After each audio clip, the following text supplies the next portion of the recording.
మమతా బెనర్జీ అసలు రూపం బయటపడుతుంది. ఈమెలో ఉన్న రాక్షసత్వం అంతా బయటకు వస్తుంది అనిపిస్తుంది. నిన్న రాత్రి ఈ మమతా బెనర్జీని సొంత నియోజకవర్గంలో చిత్తుగా ఓడించిన సువేందు అధికారి యొక్క పర్సనల్ అసిస్టెంట్ చంద్రనాథ్ పైన ఇద్దరు వ్యక్తులు బైక్ పై వచ్చి అటాక్ చేసి చంపేశారు. ఇది మామూలు అటాక్ కాదు, ఎందుకంటే ఇది వెస్ట్ బెంగాల్లో బీజేపీ గెలవడానికి కీ రోల్ ప్లే చేసిన సువేందు అధికారిపై జరిగిన దాడి. ఇతనికి ఎంతో క్లోజ్ అయిన తన పర్సనల్ అసిస్టెంట్ని చంపేశారు. ఇది సువేందు అధికారిని బెదిరించడానికి, స్ట్రాంగ్ వార్నింగ్ ఇవ్వడానికి చేసిన అటాక్ లా ఉంది. ప్రజెంట్ వెస్ట్ బెంగాల్ని డిస్టర్బ్ చేయడానికి, రాష్ట్రంలో లా అండ్ ఆర్డర్ లేకుండా చేయడానికి టీఎంసీ పార్టీ సర్వ ప్రయత్నాలు చేస్తుంది. ఆ ప్రయత్నంలోని భాగమే ఈ అటాక్ అని చాలామంది చెప్తున్నారు. అయితే ఈ అటాక్ని బీజేపీ చాలా సీరియస్గా తీసుకుంది. అమిత్ షా గారు గురుసులుగా తెలుగుని రేపు వెస్ట్ బెంగాల్కి వెళ్ళబోతున్నారు. ఖచ్చితంగా వెస్ట్ బెంగాల్లో ఏదో పెద్దది జరగబోతుంది. ఈసారి మమతా బెనర్జీ తప్పించుకోలేదు. ఎన్ని రోజులు ఈమె పవర్ని వాడుకొని ఎన్ని తప్పులు చేసినా తప్పించుకునేది. కానీ ఈసారి ఈమె ఖచ్చితంగా బాగా ఇరుక్కుంది అనిపిస్తుంది. అయితే ఈ దాడి ఎప్పుడు జరిగింది? సువేందు అధికారి పిఏని ఎందుకు టార్గెట్ చేశారు? దాడిని లైవ్లో చూసిన ప్రజలు ఏం చెప్తున్నారు? ఇప్పుడు బీజేపీ ఏం చేయబోతోంది? ఈ దాడి గురించి మమతా బెనర్జీ ఏమంటుంది? ఈ విషయాల్ని మనం ఈ వీడియోలో డీటెయిల్గా తెలుసుకుందాం. కానీ అంతకన్నా ముందు మీ అందరికీ ఒక చిన్న రిక్వెస్ట్. మీలో చాలామంది మన వీడియోస్ని చూస్తున్నారు కానీ సబ్స్క్రైబ్ చేసుకోవట్లేదు. అలా ఎందుకు? మన ఛానల్ని సబ్స్క్రైబ్ చేసుకుంటే మీ అకౌంట్ నుంచి ₹1 కూడా పోదు. ఇది కంప్లీట్గా ఫ్రీ. కానీ మీరు చేసే ప్రతి ఒక్క లైక్ అండ్ సబ్స్క్రిప్షన్ మాకు మరిన్ని వీడియోస్ చేయడానికి ఒక మోటివేషన్లా ఉంటుంది. కాబట్టి వీడియో నచ్చితేనే సబ్స్క్రైబ్ చేయడం మర్చిపోవద్దు. ఇక మెయిన్ టాపిక్లోకి వెళ్దాం. అసలు ఏం జరిగిందంటే, నిన్న రాత్రి వెస్ట్ బెంగాల్లోని నార్త్ 24 పరగనాస్ అనే జిల్లాలో, ఇది కలకత్తాతో బార్డర్ని షేర్ చేసుకుంటుంది. ఈ జిల్లాకు బంగ్లాదేశ్తో కూడా బార్డర్ ఉంది.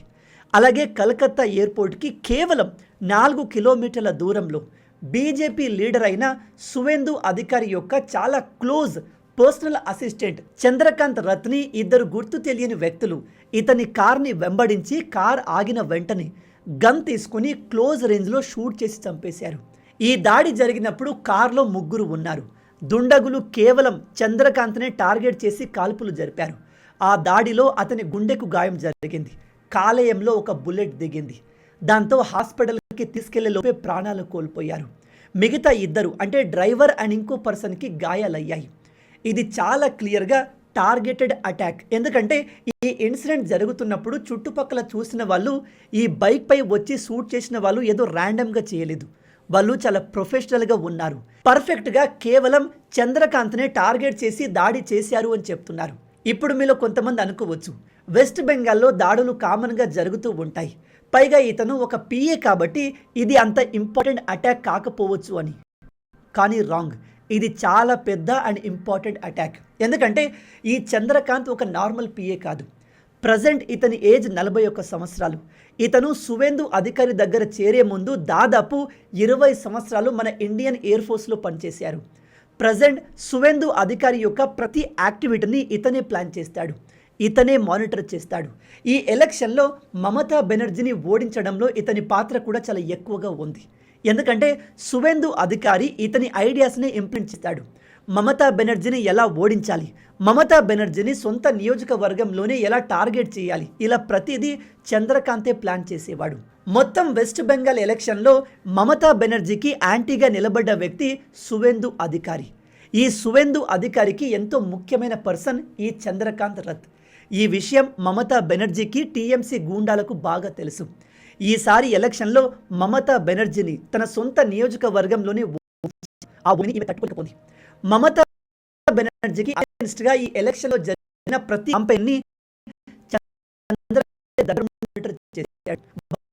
బహుశా అందుకే టీఎంసీ తనని టార్గెట్ చేసింది అని చాలా మంది అనుకుంటున్నారు. అండ్ మీరు ఈ అటాక్ యొక్క టైమింగ్ చూడండి. రిజల్ట్ వచ్చే ఈ అటాక్ జరిగింది and already Mamata Banerjee west బెంగాల్లో వైలెన్స్ క్రియేట్ చేసే ప్రయత్నం చేస్తుంది. రాష్ట్రంలో లా అండ్ ఆర్డర్ మొత్తం చేసే ప్రయత్నం చేస్తుంది. నేను ఈ మాట ఎందుకు చెప్తున్నాను అంటే, ఈ ఎలక్షన్లో చిత్తుగా భారీ మెజారిటీ ఉంది. ఇలాంటి సందర్భంలో గౌరవంగా రాజీనామా చేస్తారు. కానీ ఈమె కొత్త డ్రామా స్టార్ట్ చేసింది. నేను ఓడిపోలేదు, కోచింగ్ చేసి ఓడిపోయారు. బీజేపీ 100 సీట్ల ఎస్ఐ చేసి లక్షల మంది ఓటర్లను తొలగించేశారు. మీరు ఎటువంటి యాక్షన్ తీసుకు నేను రిజైన్ చేయను అండ్ ప్రజల్ని వైల రెచ్చగొడుతుంది. మోరల్ గా గెలిచాము, మేమే గెలిచాము అని మాట్లాడుతుంది. కానీ ఈ మమతా బెనర్జీ ఓడిపోవడానికి ప్రధానమైన కారణం గత 10 రాష్ట్రంలో కరప్షన్ పెరిగింది. మీరు చెబితే ఆ రాష్ట్రంలోని గవర్నమెంట్ ఎంప్లాయీస్ కూడా ఒక గ్రూప్ గా తయారై కరప్షన్ పంచుకునేవారు. ఇక మహిళా సేఫ్టీ గురించి చెప్పనవసరం లేదు. మహిళలపై ఎన్ని ఎదురు జరుగుతున్నా, ఎన్ని అఘాయిత్యాలు జరుగుతున్నా కానీ ఒక్క విక్టిమ్ కి కూడా న్యాయం లేకపోయింది. ఎవరైనా రిక్వెస్ట్ చేస్తే వేరే రాష్ట్రంలో కూడా జరుగుతుంది కదా తప్పించుకునేది. కొన్నిసార్లు పిల్లలు రాత్రిపూట బయట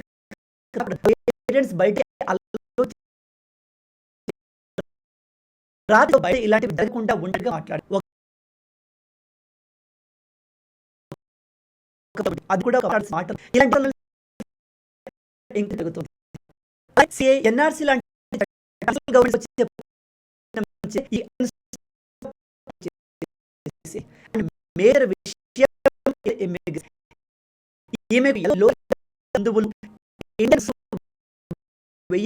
బంగ్లాదేశ్ ఇమిగ్రేషన్ నమ్ముకుంది.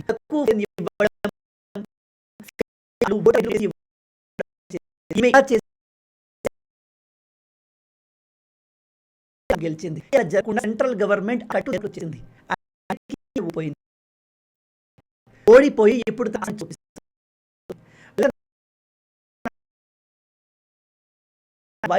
ఈసారి కానీ లాస్ట్ టైం మమతా బెనర్జీలో గెలిచి వైలెన్స్ విపరీతంగా జరిగింది. అప్పుడు ఎందుకు జరిగింది అంటే ఆ సమయంలో మమతా మాట్లాడిన బీజేపీ వర్కర్లను, హిందూ లీడర్లను టార్గెట్ చేసి వందల ప్రాణాలు తీసి ఎలక్షన్ అనగానే వెస్ట్ బెంగాల్లో ఇంత వైలెన్స్ జరుగుతుంది. బెంగాల్లో అనేది టెరిటోరియల్ కంట్రోల్ కోసం జరిగింది. ఇప్పటికు వెస్ట్ బెంగాల్ ఎవరైతే ఎస్పెషల్లీ వీళ్ళు కంట్రోల్ చేయాలి.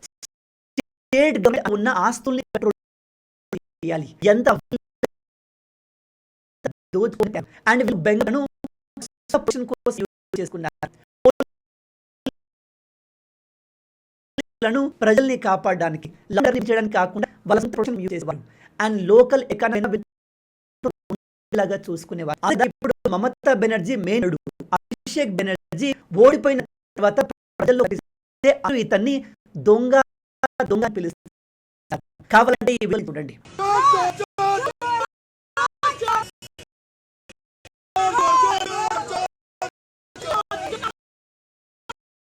మొత్తం లేకపోతుంది. ఏదైనా తిరిగి పవర్ని డెమోక్రటికల్ గా అంటే న్యాయపరంగా ఇప్పుడు తాను మంది అభిప్రాయపడ్డారు. ఆల్రెడీ రిజల్ట్స్ వచ్చినప్పటి నుంచి ఇప్పటి వరకు 4 నుంచి 2 బీకి చెందిన వాళ్ళు ఇప్పుడు జరిగిన సీరియస్ గా తీసుకుంది. ఎందుకంటే పైన జరిగినట్టు అమిత్ షా గారు రేపు బెంగాల్కి వెళ్ళనున్నారు.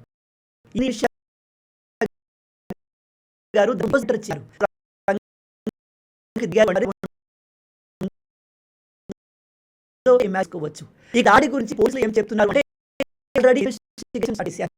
బెంగాల్ ఐడి కూడా రంగంలోకి దిగింది. దుండలు ఉపయోగించిన బైక్ ని ఆల్రెడీ వీళ్ళు బైక్ ని యూజ్ చేసే ముందు చిన్న చేశారు. కార్ పై ఉన్న నంబర్ సిలిగురికి చెందింది. ఆల్రెడీ దాడికి సంబంధించిన 3 అరెస్ట్ చేశారు. లేదు అన్నట్టుగా పోలీసులు పనిచేస్తున్నారు. మరి అటాక్ గురించి టీమ్సీ ఏం చెప్పింది అంటే వీళ్ళు ఒక డ్రామా స్టార్ట్ చేశారు. ఈ దాడిని మేము కూడా ఖండిస్తూ దాడి చేసిన ఎవరిని వదలకండి, శిక్షించండి అంటూ మాట్లాడుతున్నారు. మంది బీజేపీ లీడర్లు ఈ దాడి మమతా బెనర్జీ అయిన అభిషేక్ క్రిమినల్ బ్యాక్గ్రౌండ్ దాడులు ఇతనికి సంబంధించిన ఒక స్టోరీ కూడా ఉంది. ఒకసారి మీటింగ్‌లో సడన్ గా ఒక వ్యక్తి అతని చెంపపై కొట్టాడు. కొట్టింది అపోజిషన్ చెందిన వ్యక్తి అనుకోకండి. అతను కూడా టీఎంసీ పార్టీకి చెందిన వ్యక్తి. తర్వాత తెలిసిన వెంటనే ఈ కొట్టిన వ్యక్తి కాస్త వ్యక్తి లేదు. రోజుల తర్వాత ఈ దాడి చేసిన వ్యక్తి అనుమానాస్పదంగా హత్య చేయబడ్డాడు. ఆ హత్యను ఇతనికి ఈగో ఎక్కువ, క్రిమినల్ బ్యాక్గ్రౌండ్ కలిగిన వాడు అని ఇప్పుడు బీజేపీ నేతలు క్రిటిసైజ్ చేస్తున్నారు. ఇది వినడానికి కాస్త సమస్యగానే ఉంది. ఎందుకంటే ఈసారి ఎలక్షన్ క్యాంపెయిన్స్ ఈ అభిషేక్ బెనర్జీ మోడీ గురించి మాట్లాడిన విధానం, అలాగే ఇతను వెస్ట్ బెంగాల్ మొత్తం ఇండియాను నిజంగానే యాంగర్ యాటిట్యూడ్ అనిపిస్తుంది. ఎనీవే, ఇప్పుడు ఈ కేసుని సిఐడిలు వెస్ట్ ఇన్వెస్టిగేషన్ స్టార్ట్ చేశారు. అండ్ ఈ మమతా ముఖ్యమంత్రి పదవికి రాయకుండా ముఖ్యమంత్రి స్వీకారాన్ని చేసింది. అనుకుంటారు ఎలక్షన్స్ ప్రెసిడెంట్ వస్తుంది, అలా ఏమీ జరగదు. రాష్ట్రంలో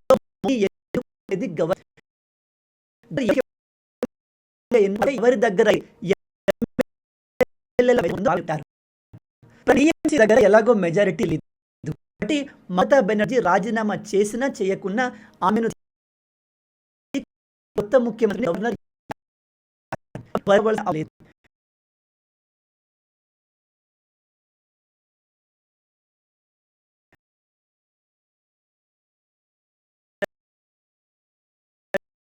తను చే పనులకు రాబోయే రోజుల్లో అనుభవించబోతుంది.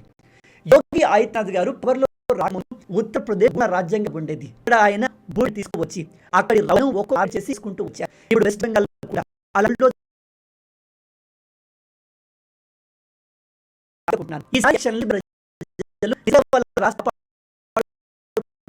కాదు, దేశ సెక్యూరిటీని కూడా కాపాడారు. ఇక ఈ హత్య గురించి మీరేమనుకుంటున్నారు? దీని వెనక బీజేపీని టార్గెట్ చేయడానికి, బీజేపీలో భయం కలిగించడానికి టీఎంసీ చేసినాడా?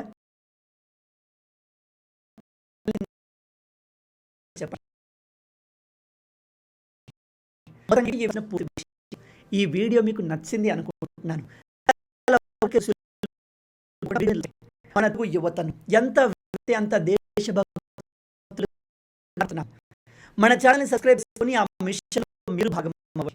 రాబోయే ఇంకో ఇంట్రెస్టింగ్ టాపిక్తో మళ్ళీ కలుద్దాం. అంటిల్ దెన్, జై హింద్, జై భారత్, భారత్ మాతా కీ